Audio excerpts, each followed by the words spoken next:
Alright boys, what's up? It's the boy Zay here, and today I'm going to be comparing my Rebel T1i to my iPhone 6s. And the reason I'm going to be doing that is because, first of all, I know a lot of people have the 6s and 6s Plus, you know. I know a lot of people that actually use this phone on a daily basis and use iPhones on a daily basis as well. So yeah, that's the thing. So any of the boys, so what I'm going to be doing is I'm going to be comparing the video quality on the Rebel T1i to the iPhone 6 and seeing the difference. I know the Canon's gonna be a lot better, but we're gonna be basically seeing, you know, which has more detail, which actually has better sharpness and etc. So we're gonna actually cut to the comparison that I actually did about like 3 days ago. Though, let's cut to that right now.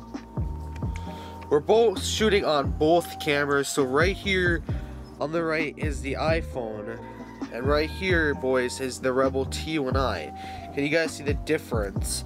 I'm assuming that the Rebel T1i is going to be better with like the colors, but then the iPhone is going to be better with the sharpness, vice versa, Let's see how both look, you know.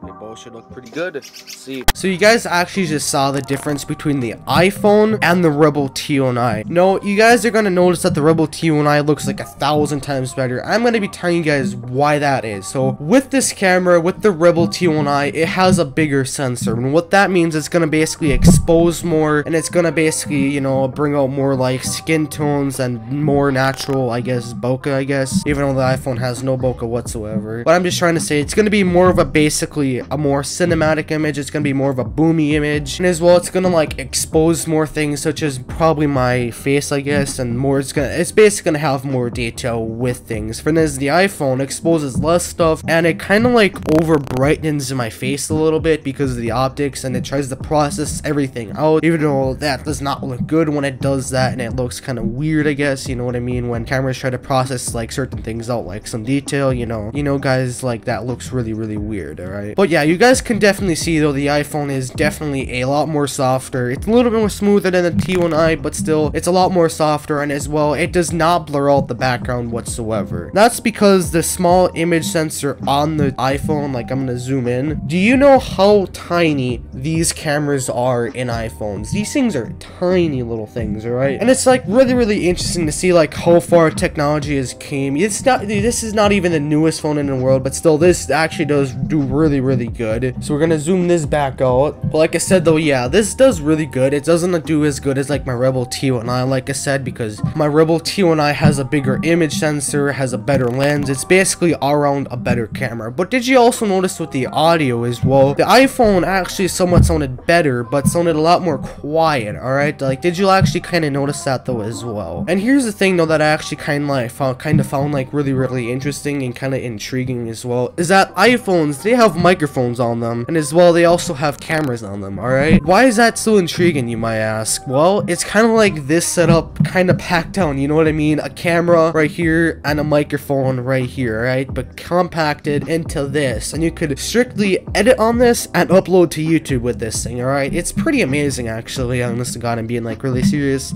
Yeah, the iPhone may not have the best mic in the world, but it's still a pretty decent microphone for like such a small microphone. You know, microphones as well has came like a very long way since, like, I don't know, since the early days of recording audio, I guess. I don't know.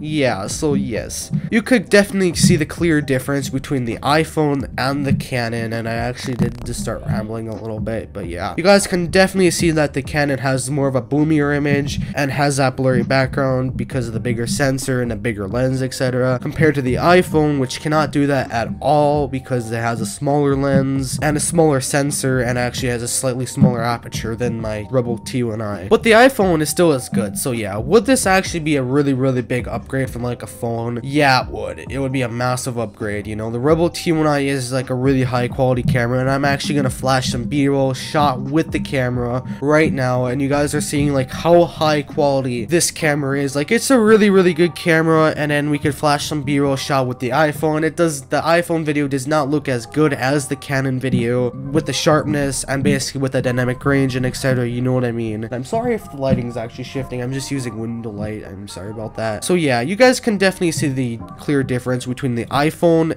and the Canon. The Canon is like 1,000 times better with the quality and everything. But yeah, guys, I hope you guys enjoyed this video. Leave a like if you liked, and I'll catch you boys right in the next one. Oh yeah, PS, by the way, if I seem like a little bit off today, it's just because I am actually getting in the habit of recording a video again, because I haven't recorded a video in like a really long time.